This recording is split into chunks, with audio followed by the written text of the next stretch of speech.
ಸಚಿವರಿಗೆ ಹೇಳ ಬಯಸೋದೇನೆಂದ್ರೆ, ನನ್ನ ಕೇರ್ಪೇಟೆ ನಗರಕ್ಕೆ ಹೊಂದ್ಕೊಂಡಂಗೆ ಮುರುಕ್ನಹಳ್ಳಿ ಅಂತ ಒಂದು ಗ್ರಾಮ ಪಂಚಾಯತಿ, ಅದಕ್ಕೆ ನಾಗೇನಹಳ್ಳಿ ಅಂತ ಮುರುಕ್ನಹಳ್ಳಿ ಗ್ರಾಮ ಪಂಚಾಯತ್ ನಾಗೇನಹಳ್ಳಿ ಗ್ರಾಮಕ್ಕೆ, ಅದು ನಗರದ ಒಂದು ಹೊಸದಾಗಿ ಆಗಿರುವಂತ ಬಡಾವಣೆ. ಅಲ್ಲಿಗೆ ಜೆಜೆಎಂನಲ್ಲೂ ಸಹ ಅವಕಾಶ ಮಾಡಿಕೊಟ್ಟಿಲ್ಲ, ಜೊತೆಗೆ ನಗರೋತ್ಪನ್ನದಲ್ಲೂ ಸಹ ಅವಕಾಶ ಮಾಡಿಕೊಟ್ಟಿಲ್ಲ. ಸೇಮ್ ಅದೇ ತರ ಮಾಕ್ವಳ್ಳಿ ಪಂಚಾಯತಿಯ ಟೀಚರ್ಸ್ ಕಾಲೋನಿ ಹೊಸದಾಗಿ, ಅದು ಸಹ ಮಾಕ್ವಳ್ಳಿ ಪಂಚಾಯತಿ ವ್ಯಾಪ್ತಿಸಿರುತ್ತೆ, ನಗರದ ಮತ್ತೊಂದು ಬಡಾವಣೆ. ಜೊತೆಗೆ KHB ಕರ್ನಾಟಕ ಹೌಸಿಂಗ್ ಬೋರ್ಡ್ ಸಹ ಹಿರಿಕಳೆ ಗ್ರಾಮ ಪಂಚಾಯತಿ ವ್ಯಾಪ್ತಿಗೆ ಸಂಬಂಧಪಟ್ಟಂಗೆ ಅದು ಒಂದು ಹೊಸ ಬಡಾವಣೆ ಆಗಿದೆ. ಅಲ್ಲಿಗೆ ನಗರೋತ್ಪನ್ನ ಇಲಾಖೆ ಸಹ ಕುಡಿಯೋ ನೀರು ವ್ಯವಸ್ಥೆ ಮಾಡಿಕೊಟ್ಟಿಲ್ಲ. ಜೊತೆಗೆ ಜಲಜೀವನ್ ಮಿಷನ್ ಸಹ ಅವಕಾಶ ಮಾಡಿಕೊಟ್ಟಿಲ್ಲ. ಬಹುತೇಕ ಈ ಸಂಬಂಧಪಟ್ಟಂಗೆ ಜಿಲ್ಲೆಯ KDP ಸಭೆಯಲ್ಲೂ ಸಹ ಮಾತಾಡಿದ್ವಿ, ಬಟ್ ಆದ್ರೂ ಸಹ ಇನ್ನೂ ಯಾವುದೇ ರೀತಿಯ ಫಲಿತಾಂಶ ಹೊರಬಿದ್ದಿಲ್ಲ ಅಧ್ಯಕ್ಷೆ. ಜೊತೆಗೆ ನಮ್ಮ ತಾಲೂಕಿನಲ್ಲಿ ಸುಮಾರು ಅನೇಕ ಗ್ರಾಮಗಳಲ್ಲಿ ಕುಡಿಯೋ ನೀರು ಸಮಸ್ಯೆ ತಲೆದೋರಿದೆ. ಉದಾಹರಣೆಗೆ ರಾಯಸಮುದ್ರ ಅಂತ ಒಂದು ದೊಡ್ಡ ಗ್ರಾಮ ಅಧ್ಯಕ್ಷೆ, ನನ್ನ ಸ್ವಂತ ಅರ್ಲಹಳ್ಳಿ ಗ್ರಾಮ ಪಂಚಾಯತಿ ವ್ಯಾಪ್ತಿಯ ಒಂದು ದೊಡ್ಡ ಗ್ರಾಮ. ಸುಮಾರು 3800ರಿಂದ 4000 ಜನಸಂಖ್ಯೆ ಇದ್ದಾರೆ. ಜಿಲ್ಲಾ ಪಂಚಾಯತ್ ಸಿಒ ಮುಖಾಂತರ ಸಿಒಗೆ ಫೋನ್ ಮಾಡಿ ಮಾತಾಡಿದ್ವಿ. ಆ ಸಂದರ್ಭದಲ್ಲಿ ಸರ್ ನಮಗೆ ಸರ್ಕಾರದಿಂದ ಹೊಸ ಬೋರ್ವೆಲ್ನ ಹಾಕ್ಲಿಕ್ಕೆ ಅವಕಾಶ ಇಲ್ಲ, ಹಂಗಾಗಿ ಟ್ಯಾಂಕರ್ ಸಪ್ಲೈ ಮಾಡ್ತೀವಿ ಅನ್ನೋ ಮಾತನ್ನ ಹೇಳಿದ್ರು. ಹಂಗೆ ಟ್ಯಾಂಕರ್ಸ್ 3800 4000 ಜನಸಂಖ್ಯೆಗೆ ಟ್ಯಾಂಕರ್ ಸಪ್ಲೈ ಮಾಡಕ್ ಹೋದ್ರೆ ಒಂದು ಮನುಷ್ಯನ್ಗೆ 55 ಲೀಟರ್ ತರ ಆದ್ರೆ ಸುಮಾರು 70-80 ಟ್ಯಾಂಕರ್ಗಳು ಬೇಕಾಗುತ್ತೆ. ಒಂದ್ ದಿವಸಕ್ಕೆ 70-80,000 ಬೇಕಾಗುತ್ತೆ. 2 ದಿವಸ ಕೊಡುವಂತ ಇದನ್ನ 200 ಟ್ಯಾಂಕರ್ ಸಪ್ಲೈ ಮಾಡೋದು ಮಾತಾಡ್ಬಿಡ್ತೀನಿ, ಸ್ವಲ್ಪ ತೀರಾ ಸಮಸ್ಯೆ ಆಗಿದೆ. ಅದಕ್ಕೋಸ್ಕರ ಹಂಗಾಗಿ ಬೋರ್ವೆಲ್ ಕೊಡಿಸ್ಕೊಳ್ಳಿಕ್ಕೆ ಮನೆ ಸಚಿವರು ತಾವು ತಮ್ಮ ಇಲಾಖೆ ಕಡೆಯಿಂದ ಒಂದು ಅವಕಾಶ ಮಾಡಿಸ್ಕೊಡ್ಬೇಕು. ಪಕ್ಕಪಕ್ಕದಲ್ಲಿ ತಗೊಳ್ಳಿ ಅಂತ ಹೇಳ್ತಾರೆ ಖಾಸಗಿ ಬೋರಿಂದ, ಖಾಸಗಿ ಬೋರು ಸಿಗ್ತಾ ಇಲ್ಲ ಅಲ್ಲಿ. ಇದೇ ತರ ಅನೇಕ ಗ್ರಾಮಗಳಾಗಿದೆ ಅಧ್ಯಕ್ಷೆ. ಜೊತೆಗೆ ಸರ್ಕಾರದಿಂದ ಕುಡಿಯೋ ನೀರಿನ ಸಮಸ್ಯೆ ಬಂದ ಸಂದರ್ಭದಲ್ಲಿ ಸರ್ಕಾರದಿಂದ ನಾವು ಅವಕಾಶ ದುಡ್ಡನ್ನೇ ಕಾಯಕ್ಕಾಗಲ್ಲ. ಶಾಸಕರಿಂದ ಸ್ವಲ್ಪ ಆಶ್ವಾಸ ದುಡ್ಡು ಕೊಡ್ತೀನಿ, ಹಾಕಪ್ಪ ನನ್ನೊಂದು ಹೇಳೋ ಸಂದರ್ಭದಲ್ಲಿ. ಜೊತೆಗೆ ಗ್ರಾಮ ಪಂಚಾಯತ್ಗಳಲ್ಲಿ 15 ಫೈನಾನ್ಸ್ ವಸೂಲಾತಿಲೋ ಏನೋ ಮಾಡ್ಕೊಡೋಣಪ್ಪ, ಸದ್ಯದಲ್ಲಿ ನೀರಿಲ್ಲ ಅಂತ ಅಂದ್ರೆ ಬದುಕಕಾಲ ಜನಗಳು. ಹಾಗಾಗಿ ಅವಕಾಶ ಮಾಡಿಕೊಡೋ ಸಂದರ್ಭದಲ್ಲಿ ಬೋರ್ವೆಲ್ ಗುತ್ತಿಗೆದಾರರು, ಬೋರ್ವೆಲ್ ಏಜೆನ್ಸಿಗಳು ಸಹ ನನಗೆ 2 ವರ್ಷ 3 ವರ್ಷದ ಹಿಂದೆ ಏನ್ ಕೊಡ್ತಿದೀವಿ ಅದಕ್ಕೆ ಇನ್ನ ಪೇಮೆಂಟ್ ಆಗಿಲ್ಲ. ಜೊತೆಗೆ ನಿಮ್ದು ಹಳೆ SR ಇದೆ, ಆ SR ಇವತ್ತು ಬಿಟ್ ರೇಟು 1 ಬಿಟ್ಗೆ 20,000 ಆಯ್ತು, ಇವತ್ತು 80,000 ಆಗಿದೆ. ಆ ರೇಟ್ಗೆ ಕೊನೆಯ ಕಾಲವನ್ನು ಮಾತ್ರ ಯಾವುದೇ ಕಾರಣಕ್ಕೂ ಅವ್ರು ಅಕ್ಸೆಪ್ಟ್ ಮಾಡ್ಕೋತಾ ಇಲ್ಲ. ನಾವು ಒಬ್ಬ ಶಾಸಕರಾಗಿ 8 ಸರಿ ಫೋನ್ ಮಾಡಿದ್ರು ಸಹ ಬೋರ್ವೆಲ್ ಏಜೆನ್ಸಿಗಳು ಅದಕ್ಕೆ ಸಹಕಾರ ಕೊಡುವಂತ ಕೆಲಸವನ್ನು ಮಾಡ್ತಾ ಇಲ್ಲ. ಯಾಕೆ ಅಂತಂದ್ರೆ ಅವ್ರ ರೇಟ್ ವರ್ಕೌಟ್ ಆಗಲ್ಲ ಅಂತ ಅಂದ್ಬಿಟ್ಟು.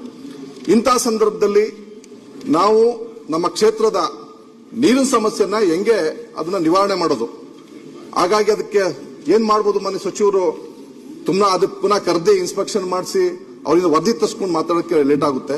ತುರ್ತಾಗಿ ಒಂದು ನಿರ್ಧಾರ ತಗೋಬೇಕು ಮಾಡುವ ಮೂಲಕ ಸಚಿವರಲ್ಲಿ ನಾನು ಆಗ್ರಹಿಸ್ತೀನಿ. ಜೊತೆಗೆ ಅಧ್ಯಕ್ಷ ಇನ್ನೊಂದು 2 ಮಾತು, ಜಲಜೀವನ್ ಮಿಷನ್ ತಾವು ಹೇಳಿದ್ರಿ ಮಾಡ್ತಾ ಇದ್ರಿ, ಇವಾಗ ಬಹುಗ್ರಾಮ ಕುಡಿಯುವ ನೀರಿನ ಯೋಜನೆ ಮಾಡ್ತಾ ಇದ್ರಿ ಅಧ್ಯಕ್ಷ. ಆದ್ರೆ ಅವತ್ತಿನ ಏನು ಪ್ರಾಜೆಕ್ಟ್ ಇತ್ತು ಆ ಸಂದರ್ಭದಲ್ಲಿ ಆ ಜಲಜೀವನ್ ಮಿಷನ್ ಮಾಡಿದ್ರಿ ಎಲ್ಲ ಕಡೆ. ಅಲ್ಲಿ ಏನ್ ಮಾಡಿದ್ದಾರೆ, ಹೊಸದಾಗಿ ಜಲಮೂಲನ ಹೊಸದಾಗಿ ಮಾಡಿಲ್ಲ. ಅವ್ರೇನ್ ಮಾಡಿದ್ರು, ಬಹುಗ್ರಾಮ ಕುಡಿಯೋ ನೀರಿನ ಯೋಜನೆ ಬರುತ್ತೆ ರಿವರ್ ಇಂದ, ಅದರಿಂದ ನಾವು ಪೈಪ್ ಲೈನ್ ಮಾಡಿಸ್ಬಿಟ್ಟು ಬಿಟ್ಬಿಟ್ರೆ ಅದನ್ನ ವಾಟರ್ ಸೋರ್ಸ್ ಕೊಡಬಹುದು ಅಂತ ಹೇಳಿದ್ದಾರೆ. ಜಲಜೀವನ್ ಮಿಷನ್ ಅಲ್ಲಿ ಪ್ರತಿಯೊಂದು ಗ್ರಾಮಗಳಿಗೂ ಸಹ 2 ಬೋರ್ ಅವಕಾಶ ಮಾಡಿಕೊಟ್ಟಿದ್ದಾರೆ. 2 ಬೋರ್ ಏಜೆನ್ಸಿಗಳು 2 ಬೋರ್ ಹಾಕಿದ್ದಾರೆ ಕಾಂಟ್ರಾಕ್ಟರ್. ಆ ಬೋರ್ ಅಲ್ಲಿ ನೀರ್ ಬಂದ್ರೆ ಓಕೆ, ಬರ್ಲಿಲ್ಲ ಅಂತಂದ್ರೆ 2 ಬೋರ್ ಹಾಕ್ತೋ ನಮ್ ಕೆಲಸ ಮುಗಿತು, ಪೈಪ್ ಲೈನ್ ಮಾಡ್ಕೊಂಡು ಬಂದ್ಬಿಟ್ಟಿದ್ದಾರೆ. ಅದಕ್ಕೆ ತಾವೇನು ಒಬ್ಬ ಮಲ್ಟಿವಿಲಿಯರ್ ಸ್ಕೀಮ್ ಅಲ್ಲಿ ಒಂದು ಅವಕಾಶ ಮಾಡಿಕೊಡ್ತೀವಿ, ನಮ್ಮ ತಾಲೂಕು ಮಾಡಿಕೊಟ್ಟಿದ್ದಾರೆ. L&T ಅಂತ ಒಂದು ಕಂಪನಿ ಒಂದು ಏಜೆನ್ಸಿ ಕೊಟ್ಟಿದ್ದಾರೆ. ನಿನ್ನೆ ನಮ್ಮ ಬಿಜೆಪಿಯ ನಮ್ಮ ಅಭಯ್ ಪಾಟೀಲ್ ಸರ್ ಮಾತಾಡ್ತಾ ಹೇಳಿದ್ರು, ಅವರು ಸಹ ನಗರೋತ್ಪನ್ನದಲ್ಲಿ ಅವ್ರಿಗೂ ಒಂದು L&T ಅವರಿಗೆ ಒಂದು ಅವಕಾಶ ಮಾಡಿಕೊಟ್ಟಿದ್ದಾರೆ ಅಂತ. ಅಲ್ಲಿ L&T ಅವರು ಬ್ಯಾರಿಕೇಡ್ ಹಾಕ್ತಾರೆ, ಬೆಲ್ಮೆಟ್ ಹಾಕೋತಾರೆ ಅಂದ್ಬಿಟ್ರೆ ಗುಣಮಟ್ಟದ ಕೆಲಸನೂ ಆಗ್ತಲ್ಲ ಅಧ್ಯಕ್ಷೆ. ಬಹುತೇಕ ಅವ್ರದ್ದು 2025 ಅವ್ರ ಗುತ್ತಿಗೆ ಅದು ಕರಾರು ಇಷ್ಟು ಕೂಡ ಕಂಡೀಷನ್ ಅಷ್ಟು ಕೂಡ ಮಾಡ್ಕೊಡ್ಬೇಕು ಅಂತ ಹೇಳಿದ್ರೆ ಅವ್ರಿಗೆ ಅವಧಿ ಅವರು ಏನ್ ಟರ್ಮ್ ಏನ್ ತಗೊಂಡಿದ್ರು ಅಷ್ಟು ಕಂಪ್ಲೀಟ್ ಆಗಿದೆ ಅಧ್ಯಕ್ಷೆ. ಬಟ್ ಇವಾಗ ಅವ್ರು ಇನ್ನೂ 60% ಕೆಲಸನೂ ಮಾಡಿಲ್ಲ, 50% ಕೆಲಸನೂ ಮಾಡಿಲ್ಲ. ಅದಕ್ಕೆ ಸಂಬಂಧಪಟ್ಟಂಗೆ ಆ ಸಂಬಂಧಪಟ್ಟ ಕಂಪನಿಯವರು ಸ್ಥಳೀಯ RDPR ಇಲಾಖೆಯ AWC ಆಗಲಿ WC ಆಗಲಿ ಯಾರನ್ನೂ ಕೇರೇ ಮಾಡ್ತಾ ಇಲ್ಲ. ಅವರೊಬ್ಬ JCP ಆಪರೇಟರ್, ಒಬ್ಬ ಸೂಪರ್ವೈಸರ್ ಅವ್ರ ನಿಯಂತ್ರಣ ಸಿಗ್ತಾ ಇಲ್ಲ. ಅದಕ್ಕೆ ಸಂಬಂಧಪಟ್ಟಂಗೆ ನಾನು KDPCBಯಲ್ಲೂ ಸಹ ಜಿಲ್ಲಾ ಉಸ್ತುವಾರಿ ಸಚಿವರ ಮುಖಾಂತರ ಸರ್ಕಾರಕ್ಕೆ ರಿಪೋರ್ಟ್ ಸಹ ಕಳಿಸಿದೀವಿ. ಜೊತೆಗೆ ರಾಜ್ಯ ಮಟ್ಟದ ಇಲಾಖೆ ಅಧಿಕಾರಿಗಳಿಗೆ, ಸಂಬಂಧಪಟ್ಟ ಇಲಾಖೆ ಅಧಿಕಾರಿಗಳಿಗೆ ಕಂಪ್ಲೇಂಟ್ ಮಾಡಿದ್ದಾರೆ, ನಮ್ ಬಿಲ್ ಮಾಡಿಕೊಟ್ಟಿಲ್ಲ ಅಂತ. ಕೆಲಸ ಮಾಡ್ದಾನೆ ನಾವು ಬಿಲ್ ಹೆಂಗ್ ಬರಲಿ ಅನ್ನೋದು ನಮ್ಮ ಸ್ಥಳೀಯ ಅಧಿಕಾರಿಗಳು ಒತ್ತಾಯ. ಜೊತೆಗೆ ರಾಜ್ಯ ಮಟ್ಟದ ತಂಡನೂ ಬಂದಿತ್ತು, ಪರಿಶೀಲನೆ ಮಾಡಲಾಗಿ ಸ್ಥಳೀಯ ಅಧಿಕಾರಿಗಳು, ಸಂಬಂಧಪಟ್ಟ ಇಲಾಖೆ ಅಧಿಕಾರಿಗಳು ಕೊಟ್ಟಿರುವಂತಹ ವರದಿ ಸರಿ ಇದೆ, ಇವರು ಸರಿಯಾಗಿ ಕೆಲಸ ಮಾಡಿಲ್ಲ ಅನ್ನೋ ವಿಚಾರ ಅವ್ರಿಗೆ ಮನವರಿಕೆ ಆಗಿದೆ ಅಧ್ಯಕ್ಷೆ.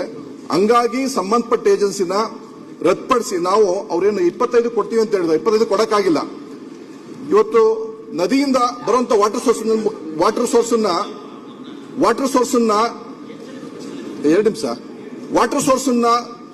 ನದಿಯಿಂದ ತಗೊಂಡು ಬಂದು ಕೊಡ್ತೀವಿ ಅಂತ ಹೇಳಿದ್ರು. ಆ ನದಿಯಿಂದ ಕೊಡಕ್ಕಾಗಿಲ್ಲ. ಸ್ಥಳೀಯವಾಗಿ ಬೋರ್ನು ಹಾಕ್ಸಕ್ಕಾಯ್ತಲ್ಲ. ಈಗಿದ್ದ ಸಂದರ್ಭದಲ್ಲಿ ಹಳೆ ಸಿಸ್ಟಮ್ ಇಂದ ಇದು ಹೊಸ ಮಲ್ಟಿವಿಲೇಜ್ ಸ್ಕೀಮ್ ಇಂಪ್ಲಿಮೆಂಟ್ ಆಗೋ ತನಕ ಹಳೆ ಸಿಸ್ಟಮ್ ಇದ್ರೆ ನೀರು ಹಂಗೆ ಕೊಡ್ಬೋಯ್ತು ಅಧ್ಯಕ್ಷ. ಇವತ್ತಿನ ಪರಿಸ್ಥಿತಿಯಲ್ಲಿ ನಮ್ಮ ತಾಲೂಕಿನಲ್ಲಿ ಅತ್ಯಂತ ನಿಕೃಷ್ಟ ಪರಿಸ್ಥಿತಿ ಇದೆ ವಾಟರ್ ನೀರು ಸಮಸ್ಯೆ. ಹಂಗಾಗಿ ಪರಿಹಾರವನ್ನು ಮುಖಾಂತರ ಒತ್ತಾಯ